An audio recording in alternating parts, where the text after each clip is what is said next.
नमस्कार, आप देख रहे हैं इंडिया वॉइस। मैं हूं आपके साथ रिया डंगवाल। देवभूमि समाचार में आपका स्वागत है। बुलेटिन की शुरुआत करेंगे देवभूमि की खबरों के साथ। उत्तराखंड के मुख्यमंत्री पुष्कर सिंह धामी ने अपने एक्स पर पोस्ट किया कि आदरणीय प्रधानमंत्री नरेंद्र मोदी जी के कुशल नेतृत्व में संचालित विभिन्न योजनाओं के माध्यम से हम निरंतर गरीब कल्याण और अंत्योदय के लक्ष्य की ओर अग्रसर हैं।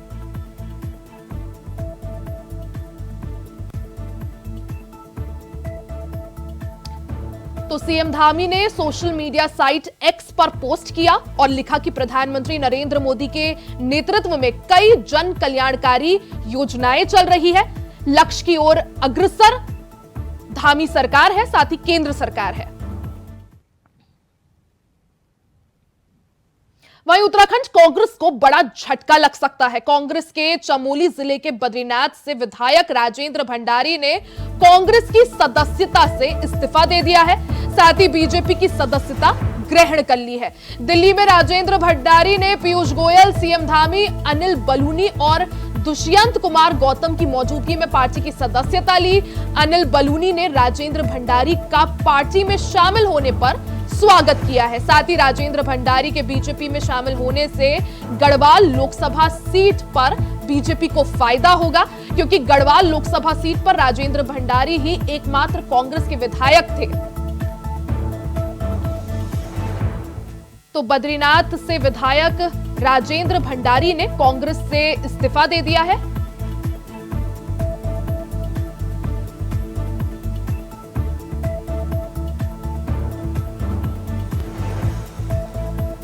हमारे साथ इस खबर पर ज्यादा जानकारी के लिए चैनल हेड अवनीश जुड़ चुके हैं। अवनीश, जिस तरह से खबर है कि जो राजेंद्र भंडारी है, जो बद्रीनाथ विधानसभा से विधायक भी हैं कांग्रेस के, उन्होंने अपने पद से भी इस्तीफा दिया है, साथ ही कांग्रेस से भी इस्तीफा दे दिया है, साथ ही बीजेपी में ज्वाइन हो गए हैं। इसको लेकर क्या जानकारी, क्या अपडेट?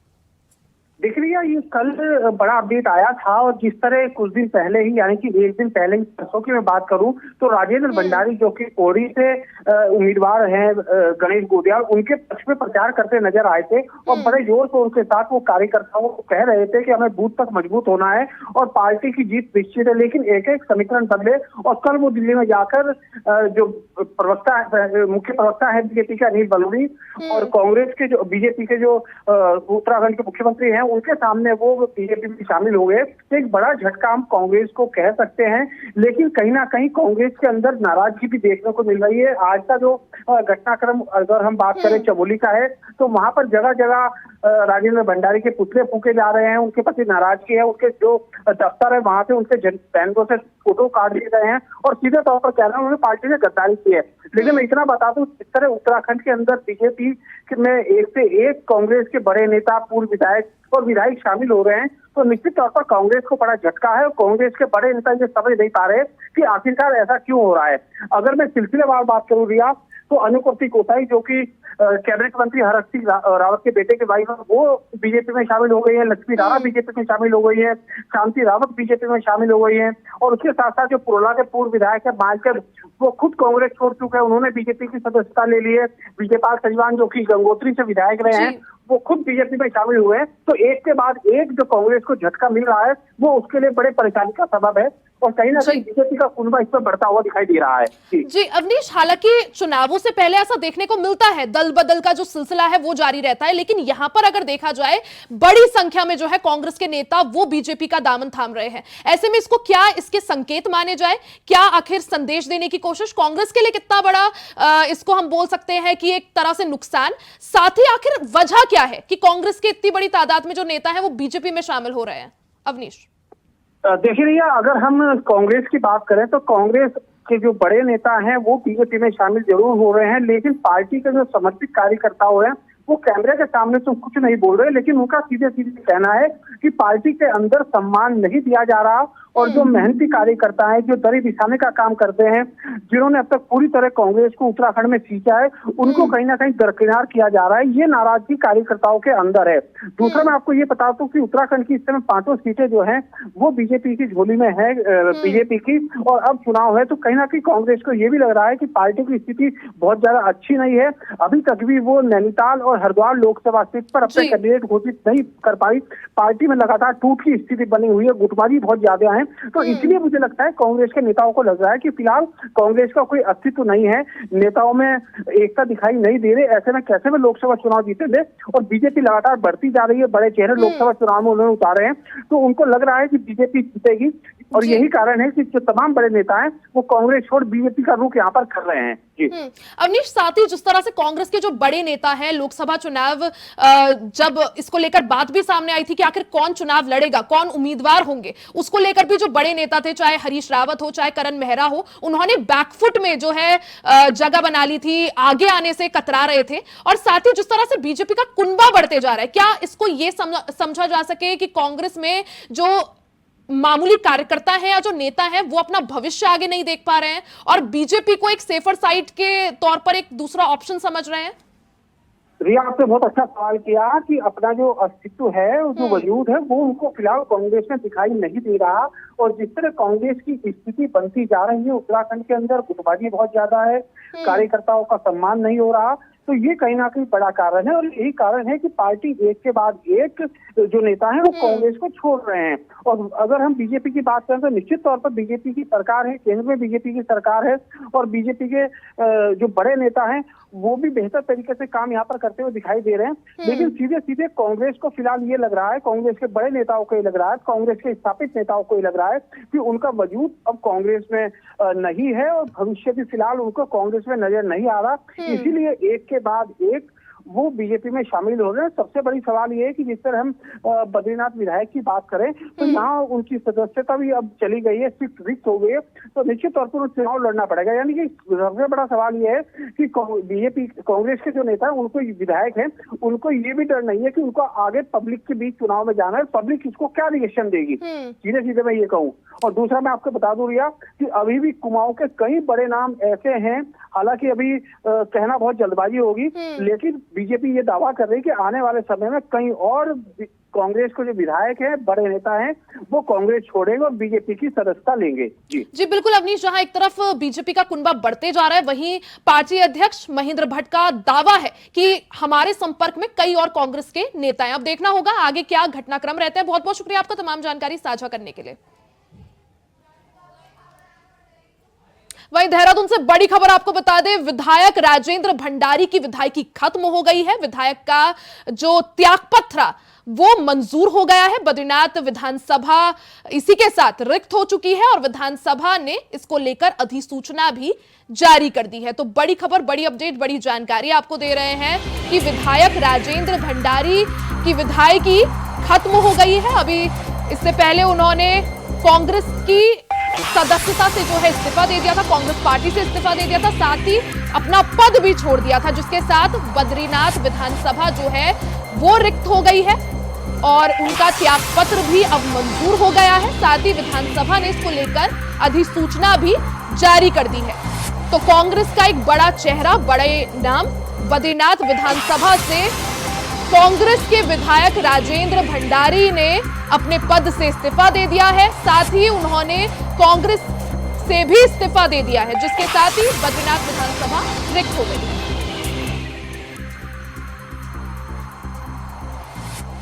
इस खबर पर ज्यादा जानकारी के लिए हमारे साथ गौरव पांडे, बीजेपी प्रदेश प्रवक्ता, हमारे साथ जुड़ चुके हैं। गौरव जी, सबसे पहले आपका बहुत बहुत स्वागत इंडिया वॉइस में। गौरव जी, जिस तरह से लगातार बीजेपी का जो है कुनबा बढ़ता जा रहा है और बीजेपी प्रदेश अध्यक्ष महेंद्र भट्ट का यही कहना है कि हमारे संपर्क में कई और कांग्रेस नेता हैं, तो यानी अभी तो ये सिर्फ ट्रेलर है, पिक्चर अभी बाकी है। जी नमस्कार, आपका बहुत बहुत, आपने मुझे अपने चैनल की डिबेट में बुलाया। जिस तरीके से हमारे प्रदेश अध्यक्ष जी ने बताया कि अभी और बहुत सारे लोग भाजपा के संपर्क में हैं, तो मैं यही कहना चाहूंगा, अभी तो ट्रेलर देखा है, पिक्चर अभी बाकी है और जल्दी आपको पता लगेगा कि और कौन कौन लोग भारतीय जनता पार्टी में, हमारे विश्व के सबसे प्रभावशाली नेता नरेंद्र भाई मोदी जी के नेतृत्व में, हमारे युवा मुख्यमंत्री पुष्कर सिंह धामी जी के नेतृत्व में, हमारे प्रदेश अध्यक्ष महेंद्र भट्ट जी के नेतृत्व में भाजपा में आने जा रहे हैं। जल्दी ही आपको उसकी बारे में भी हम बता देंगे कि कौन कौन लोग हमारे पास आ रहे हैं, क्योंकि आपको पता है कांग्रेस का शीर्ष नेतृत्व लेकर जिले के कार्यकर्ता, मंडल के कार्यकर्ता बहुत हताश है। वो विश्व के सबसे प्रभावशाली नेता नरेंद्र भाई मोदी जी की नीतियों के साथ कि हमारा विश्व गुरु बने, ये अमृतकाल के समय में वो अपना योगदान विश्व गुरु बनने में दें, इसलिए वो भारतीय जनता पार्टी की तरफ आ रहे हैं। ठीक है गौरव जी, आप बने रहिए हमारे साथ। कांग्रेस से प्रदेश प्रवक्ता गरिमा दसौनी जी भी जुड़ गई है। गरिमा जी, सबसे पहले आपका बहुत बहुत स्वागत है इंडिया वॉइस में। साथ ही गरिमा जी, सवाल आपसे ये कि जिस तरह से बीजेपी का जो है कुनबा बढ़ते जा रहा है, कांग्रेस के लिए कितनी मुश्किल है और आखिर वजह क्या है कि कांग्रेस के जो कई नेता है वो बीजेपी का दामन थाम रहे हैं? देखिए, मुश्किलें कांग्रेस के लिए नहीं है, मुश्किलें ये जो भाजपा के प्रवक्ता जुड़े थे इन जैसे लोगों के लिए हो गई। क्योंकि महेंद्र भट्ट को कह लीजिए या भाजपा के हाईकमान को कह लीजिए, अपने ही कार्यकर्ताओं पर विश्वास उठ गया है, इसीलिए तो दूसरे दलों के लोगों को आयात किया जा रहा है। तो कहीं ना कहीं आप देखिए, जो लोग जा रहे हैं बहुत अच्छी बात है, पतझड़ का मौसम है, फिर से नई कोपलें फूटेंगी और फिर से हरा भरा मौसम होगा। कांग्रेस पार्टी कोई एकाध नेताओं से नहीं बनी है, कांग्रेस पार्टी कार्यकर्ताओं से बनी है। और एकाध नेताओं को ले जाकर अगर ये सोच रहे हैं कि इन्होंने कांग्रेस का सूपड़ा साफ कर दिया, और मैं तो गौरव जी से पूछना चाहूंगी कि कांग्रेस मुक्त की भारत भारत की बात आप करते थे, कांग्रेस युक्त होते जा रही है आपकी पार्टी, तो क्या जनता इतनी बेवकूफ है? जनता को दिखाई नहीं पड़ रहा कि जिन लोगों पर आपने भ्रष्टाचार के आरोप लगाए, जिन लोगों पर आपने व्याभिचारी दुराचारी होने के आरोप लगाए, उन लोगों को आप एक एक करके ले जा रहे हैं। और किस तरह गरिमा जी, लेकिन वजह क्या, आखिर वजह क्या है कि कांग्रेस पे नेता जो है उनका विश्वास खत्म हो गया है कि बीजेपी का दामन थामना पड़ रहा है? नहीं, ये वैसे ही खेल हो रहा है जो इलेक्टोरल बॉन्ड में हुआ। इलेक्टोरल बॉन्ड में जो कंपनी नहीं दे रही थी चंदा, उसके वहां ईडी, सीबीआई और इनकम टैक्स की रेड डाल दी, तो उनको देना पड़ा चंदा। उसी तरह से इन नेताओं ने भी कुछ ना कुछ ऐसा काम किया है जो जा रहे हैं, जो भारतीय जनता पार्टी ने इनकी कमजोर नस दबा दी, पेटवा दबा दिया। नहीं तो राजेंद्र भंडारी तो प्रखर वक्ता है, वो तो स्पॉन्टेनियस वक्ता है। अगर वो पढ़कर अपना बयान दे रहे हैं कि उन्होंने भाजपा क्यों ज्वाइन करी, तो सबसे बड़ी खटाई तो वही है। सबसे बड़ा जो सीक्रेट है वो उसी में छिपा है कि राजेंद्र भंडारी को पढ़ के बोलने की कब से जरूरत पड़ गई। इसका मतलब मैच फिक्स्ड है। इसका मतलब राजेंद्र भंडारी की का कोई ऐसा लूप होल भाजपा के हाथ लग गया है जिसकी वजह से उनको घुटने टेकते हुए रेंगते हुए जाना पड़ रहा भारतीय जनता पार्टी। तो ठीक है गरिमा जी, जवाब ले लेते हैं गौरव जी से। गौरव जी, यही वो पूछ रही हैं बार बार कि आखिर ईवीएम को लेकर या फिर जिस तरह से इलेक्टोरल बॉन्ड का मामला सामने आया, इन सभी तमाम मसलों को लेकर लगातार जो है विपक्ष जो है भारतीय जनता पार्टी पर निशाना साध रहा है। इस पर क्या कहना चाहेंगे? साथ ही वो ये बोल रहे हैं कि आखिर ऐसा क्यों है कि दूसरे दलों से नेता आप लोगों को बुलाने पड़ रहे हैं? देखिए, बहुत हमारी सीनियर प्रवक्ता है, कांग्रेस की बड़ी नेता है, मैं उनको बड़ी विनम्रता से एक बात कहना चाहता हूं कि अपने परिवार को वो रोक नहीं पा रही हैं।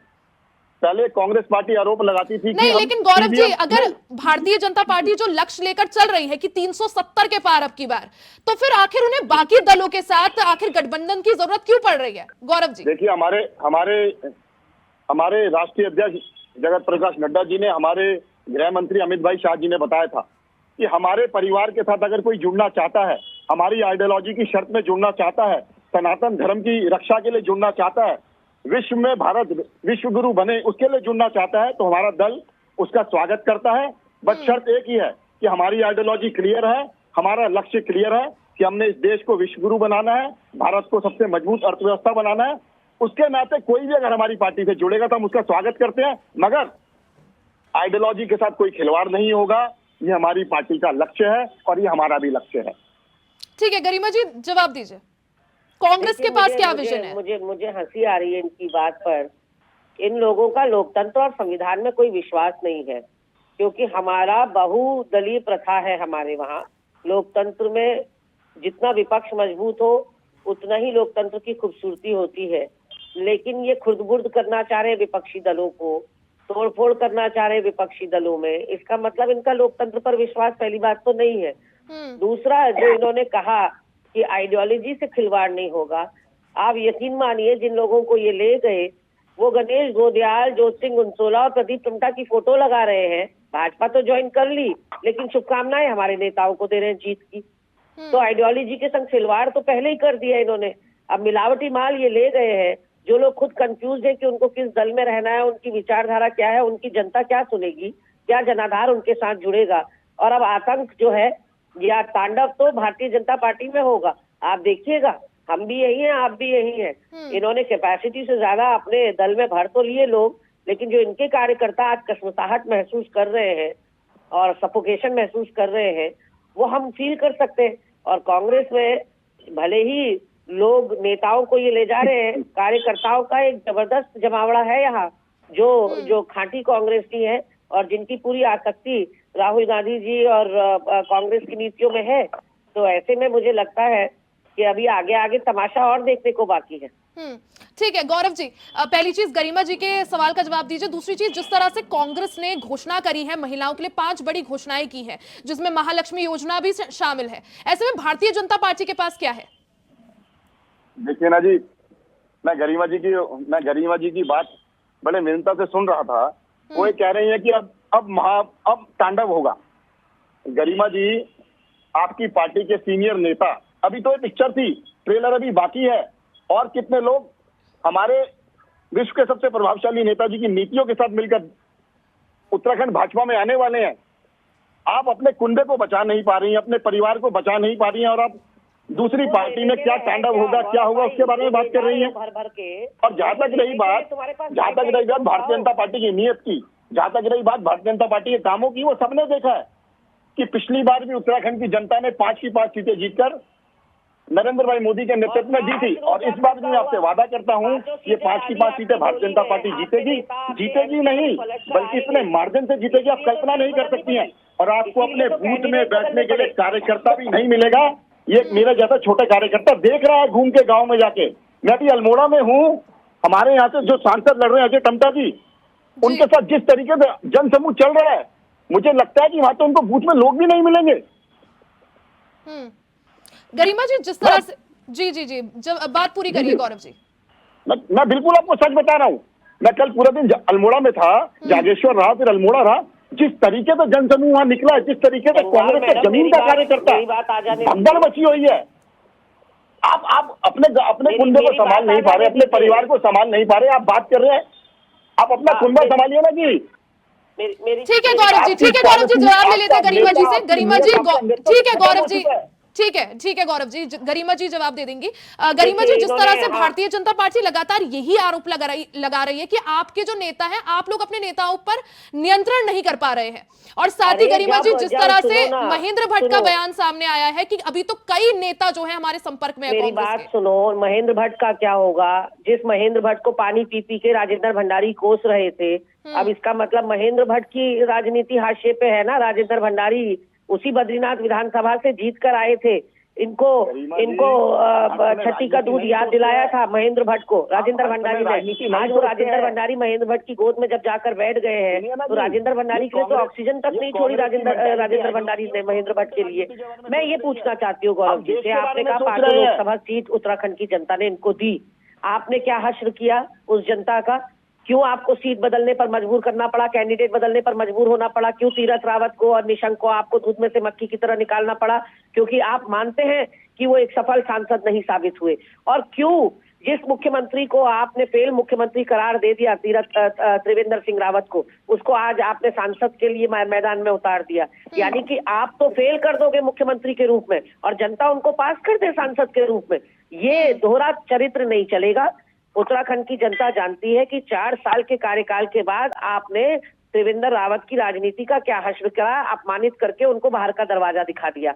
और आज उसी फेल व्यक्ति को, जिसकी प्रशासनिक अनुभव पे या जिसके राजनीतिक अनुभव पे आपको शक था, आपने हरिद्वार से उतार दिया। तो हरिद्वार की जनता उस पर विश्वास क्यों करे जिस पर भाजपा हाईकमान को विश्वास नहीं था? और क्यों आपको तीरथ और निशंक को बदलने की जरूरत पड़ी? आज अनिल बलूनी और गणेश गोदियाल में टक्कर बिल्कुल नहीं है। एक तरफा गोदियाल जी की लहर चल रही है, क्योंकि गोदियाल जी जनता के व्यक्ति हैं, जनता के बीच के व्यक्ति हैं, क्षेत्र विशेष की समस्याएं उठाते हैं, और बलूनी जो है दिल्ली से आयात किए हुए नेता है। तो ऐसे में भारतीय जनता पार्टी को डर था, तभी वो तोड़फोड़ वही व्यक्ति करता है या वही दल करता है जिसको अपनी जीत के बारे में जो आश्वस्त नहीं होता। 370 पार तो ये तब लाएंगे जब ये अपने बल पर ला पाए। इनको बैसाखियों की जरूरत पड़ रही है कांग्रेस के कार्यकर्ताओं की, क्योंकि इनका कार्यकर्ता तो केवल मोटरसाइकिल पे और स्कूटर पे जय श्री राम के नारे लगाने के अलावा कुछ कर नहीं सकता। तो कांग्रेस ने जो ग्रूमिंग करी है अपने कार्यकर्ताओं की, उन कार्यकर्ताओं की जरूरत आज पड़ रही है इनको। जी ठीक है गरिमा जी, 19 अप्रैल को चुनाव है जिसमें 5 लोकसभा सीटों के लिए मतदान होगा। देखना ये होगा कि उसके बाद आखिर जनता अपना आशीर्वाद किसको देती है। बहुत बहुत शुक्रिया गरिमा जी आपका, और बहुत बहुत शुक्रिया गौरव पांडे जी आपका इंडिया वॉइस के साथ जुड़ने के लिए। तो वही खबरों में आगे बढ़ते हैं। खबर कर्णप्रयाग से है, जहां पूर्व कैबिनेट मंत्री राजेंद्र भंडारी के बीजेपी में शामिल होने पर कांग्रेस कार्यकर्ताओं में भारी आक्रोश है। लगातार सोशल मीडिया में राजेंद्र भंडारी को लेकर तमाम प्रकार की पोस्ट शेयर की जा रही है। कांग्रेस कार्यकर्ताओं ने कार्यालय में लगे पोस्टर से राजेंद्र भंडारी और उनकी पत्नी रजनी भंडारी की फोटो हटा दी है। कांग्रेसियों का कहना है कि इन प्रकार के दल बदलू नेताओं को जनता चुनावों में जरूर जवाब देगी।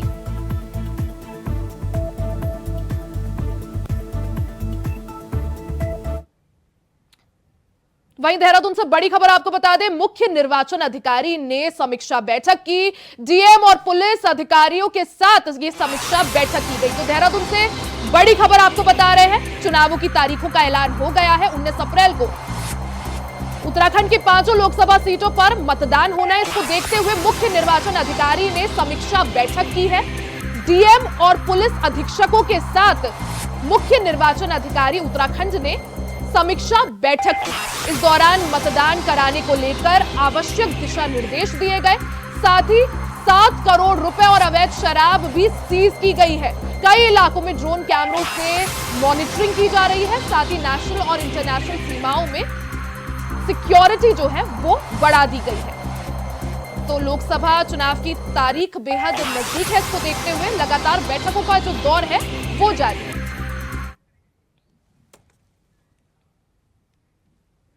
इसी के साथ देवभूमि की खबरों में फिलहाल के लिए सिर्फ इतना ही। खबरों का सिलसिला आगे भी जारी रहेगा, बने रहे हमारे साथ।